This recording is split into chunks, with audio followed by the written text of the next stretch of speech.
Dear students, Assalamu alaikum. It's class 8 subject science and the topic is crop plants and crop production practices. What? Crop plants and crop production practices या agriculture practices भी बोलते हैं. First we should know what's crop plants. Crop plants किसे कहते हैं? Any plant grown and cared for in a field is known as crop plant. क्या बेटा? कोई भी पौधा जिसको हम ग्रो करेंगे और उसकी परवरिश करेंगे, उसका केयर करेंगे जमीन में, फील्ड में, उसको हम क्रॉप प्लांट बोलते हैं. या सिंपली हम बोलेंगे plants grown in fields is known as crop plants. वो पौधे जिनको हम फील्ड्स में ग्रो करते हैं उनको हम क्रॉप प्लांट्स बोलते हैं या सिंपली क्रॉप बोलते हैं, जिसे हम फसल भी कहते हैं. अब हमारा जम्मू एंड कश्मीर जो है इसमें कौन कौन सी मैन क्रॉप्स हैं?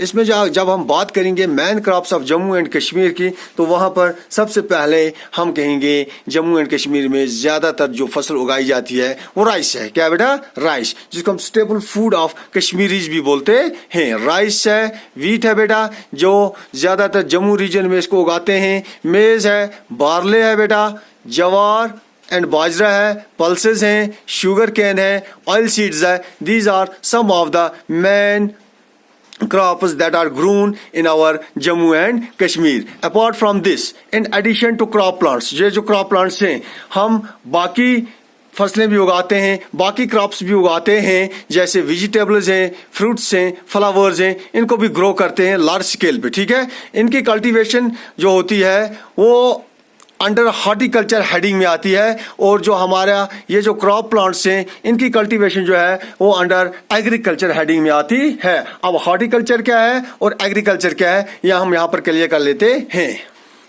ये एक लेटर वर्ड्स है, hortus and culture. Hortus means garden and culture means cultivation. ये वो फसल है, ये वो क्रॉप है जिसकी कल्टीवेशन हम गार्डन में करते हैं. कहाँ पर बेटा? कल्टीवेशन किनकी? वेजिटेबल्स की, फ्रूट्स की, फ्लावर्स की कल्टीवेशन गार्डन में होती है, तो तभी इसको हॉर्टिकल्चर में रखा जाता है, under the heading of horticulture में रखते हैं. अब क्या है मतलब हॉर्टिकल्चर का सिंपल मीनिंग ये है, मीन्स गार्डन कल्टीवेशन. एग्जाम्पल जो हॉर्टिकल्चर क्रॉप्स की आती हैं वो वेजिटेबल है, फ्रूट्स हैं, फ्लावर्स में. वेजिटेबल्स में अगर हम बात करेंगे तो मुख्तलिफ किस्म की वेजिटेबल्स हमारे पास हैं, जैसे हमारे पास टमाटो है, ब्रिंजल है, ओनियन है, गार्लिक है, ये वेजिटेबल्स कैटेगरी में आएंगे. फ्रूट्स हमारे पास हैं, मैंगो है, बनाना है, ग्रेप है, एप्पल, प्लम, ये फ्रूट्स हैं. डेकोरेटिव प्लांट्स हमारे पास हैं, फ्लावर्स हैं हमारे पास, जैसे कैक्टस है, रोज है, जास्मिन है, मैरीगोल्ड है. तो ये आ गया हॉर्टिकल्चर की हेडिंग में. इसके साथ जो एग्रीकल्चर है, एग्रीकल्चर भी एक लेटर वर्ड्स हैं, दो letter words, ager and culture. Ager means field and culture means cultivation. वो प्लांट जिनको हम कल्टीवेट करेंगे फील्ड्स में उसको हम एग्रीकल्चर बोलेंगे, या सिंपली बोलेंगे study of science and art of production of plants and animals useful to man, उसको हम एग्रीकल्चर बोलते हैं. अब इन क्रॉप प्रोडक्शन, ये जो क्रॉप हमारे पास है, ये जो क्रॉप प्लांट्स हैं, इनकी प्रैक्टिसेस हैं, इनकी पैदावार करने के लिए, इनके ज्यादा से ज्यादा गुड क्वालिटी में हमारे पास आने के लिए हमारे पास सर्टेन प्रैक्टिस है. वो प्रैक्टिस 4-5 है, वो हम देखेंगे कौन कौन सी प्रैक्टिस है बेटा. Basic practice of crop production कौन कौन सी है बेटा? सबसे पहले जो प्रैक्टिस हमारे पास आती है वो है राइट काइंड ऑफ सॉइल. क्या बेटा?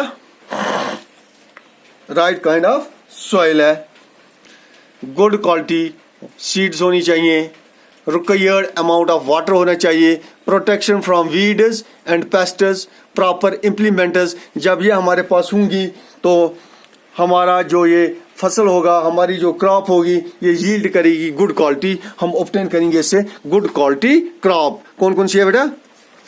5 प्रैक्टिस हमारे पास आती है. Right kind of soil, good quality seeds, required amount of water, और ये जो हमारे क्रॉप प्लांट्स हैं इसको हम प्रोटेक्ट करेंगे किनसे? वीड्स और पेस्ट्स से, और proper implements. Right kind of soil, जो भी प्लांट है हमारे पास इसको हम ग्रो करेंगे फील्ड में. कहां पर करते हैं? ग्रो करते हैं फील्ड में. तो उसका हमने प्रॉपरली मैनेज करना है, किसके लिए? ताकि ये आने वाले वक्त में हमें गुड यील्ड ऑफ क्रॉप्स दे. तो इसके लिए हमारे पास सर्टेन मेजर्स हैं, वो मेजर्स मैं आपको थोड़ा सा हाईलाइट करूंगा बेटा, कौन कौन से मेजर्स हमारे पास हैं.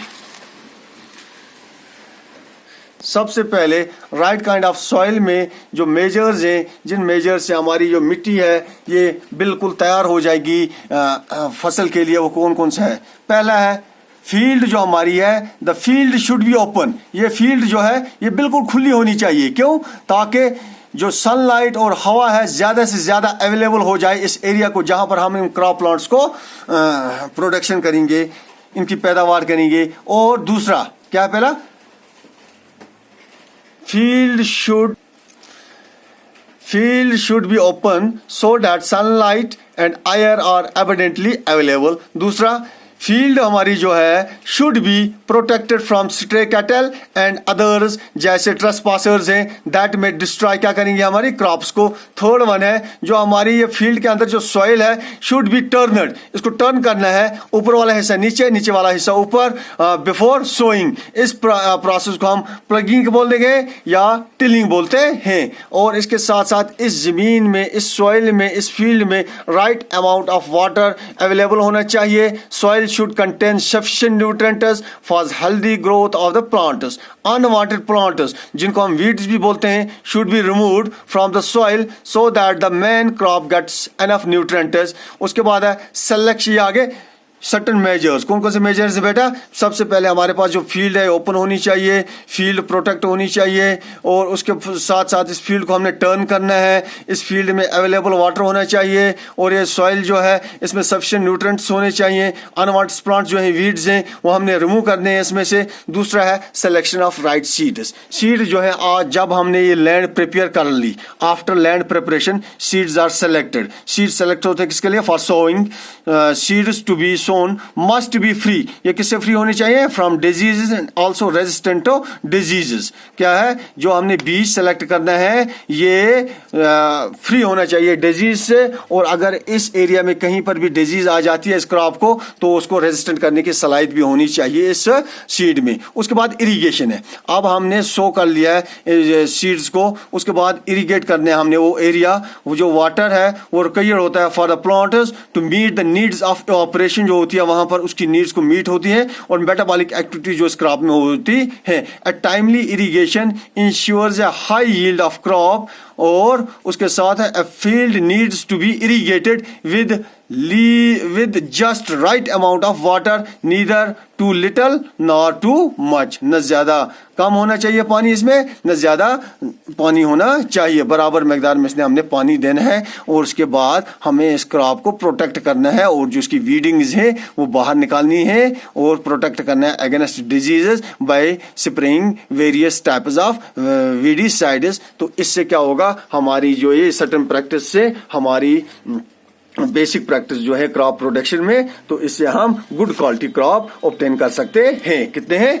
Right kind of soil, good quality seeds, required amount of water, protection from weeds and pests, proper implementers. जब ये स्टेप्स हम करेंगे तो वहां पर हम ऑब्टेन करेंगे गुड क्वालिटी क्रॉप।